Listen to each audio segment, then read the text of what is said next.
Hey, hello, you're welcome. My name is Chima, and in this video, let's talk about anti-nutrients. What are they? Is there such thing as anti-nutrients? And if there is, what are their effects in our body? Okay, let's dive in. Anti-nutrients are those compounds or substances that hinder our body from getting certain nutrients. They hinder your body from getting certain nutrients. That's what they do. They are there in our foods. We almost cannot avoid them. Yeah, not that they are totally bad. They're not totally bad. Some have beneficial effects in our body. Like one example is phytic acid. Phytic acid, that's the storage form of phosphorus in certain plants. That's the form in which plants store phosphorus in their system. Okay, so phytic acid is one example, one good example of an anti-nutrient with beneficial effect, but they shouldn't be too much in our body.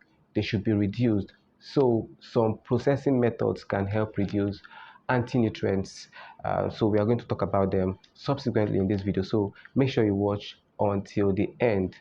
All right, so let's talk about their sources. What are the sources of anti-nutrients in our foods? Okay, anti-nutrients can come from two main sources. One source is the unnatural source or the synthetic source. Yes, like certain medications. Certain medications can contribute to anti-nutrients in our body, like some certain drugs, like aspirin drugs, paracetamol. They contain caffeine. Caffeine is an anti-nutrient. Yes, because caffeine has a strong affinity to bind with calcium. So if your medical doctor or your nutritionist recommends you eat certain foods that are rich in calcium, you have to watch out for certain products like tea, coffee, some energy drinks can contain caffeine of over 300 milligrams. That's very high. And also soda drinks, they contain high amount of caffeine. Caffeine is an anti-nutrient. So caffeine can make you deficient in calcium. Yes, calcium likes to bind to, caffeine likes to bind to calcium. So caffeine can make you deficient in calcium. Okay, so the other source is a natural source, like nuts, like peanuts, granules, cereals, grains like your maize, corn, yeah, legumes, beans. Okay, so don't be in a hurry to eat or make money, especially if you're preparing food for the public. Take time to prepare your food. You can soak your beans for like 15 minutes, discard the water, parboil it, discard the water. You can do this twice. Don't worry about the nutrient loss. This will help reduce heartburn, anti-nutrients, and also it will improve the protein quality because anti-nutrients can hinder your body from breaking down proteins into the amino acids. That's the building blocks of protein. So anti-nutrients can hinder your body from digesting protein. All right, so why are these anti-nutrients in our foods, our natural foods, our stable foods, why are they found in our stable foods? Every organism loves to or likes to be safe, even humans. That is why some humans keep rifles at home to protect themselves, to be safe.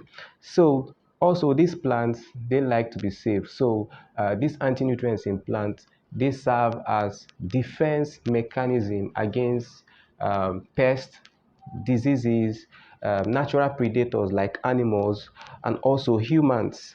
Yeah, so that is why they are there. So these plants, they try to stop you from eating them by releasing anti-nutrients. So, like I said, cooking is one processing method that can help reduce anti-nutrients. There are other processing methods which I'm going to talk about right now, like germination, also known as sprouting. Okay, or in food science, it is also called malting. Malting. This process is employed to make commercial products like malt drink. Yes, that is why it is called malt.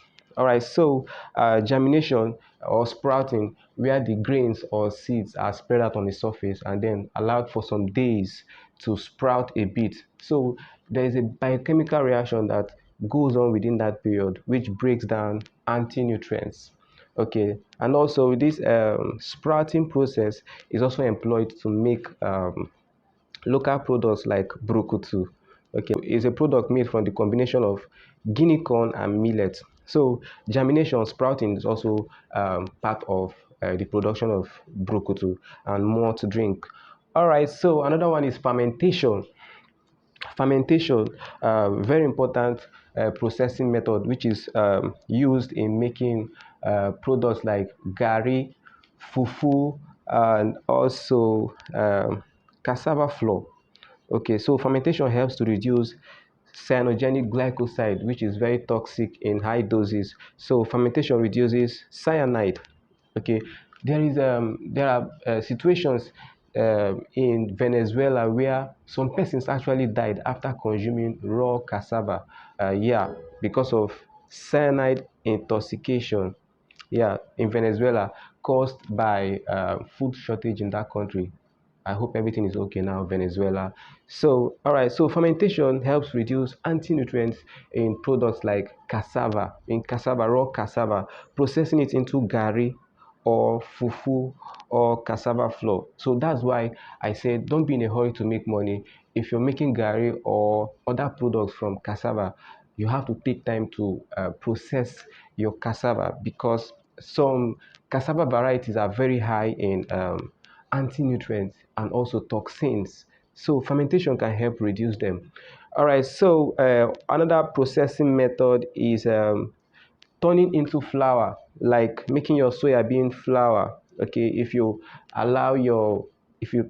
process your soya bean into flour, you actually reduce anti-nutrients like trypsin inhibitor. This one is a type of protease inhibitor. Okay, so and also like when you're making your yam flour, plantain flour, you're actually doing a great thing. You're doing yourself a great good, because you're reducing anti-nutrients. So talking about germination also, so back to germination, if you allow your soya bean to sprout a little bit before making into flour, you'll be having a very good product, soya bean flour. This will reduce anti-nutrient like trypsin inhibitor.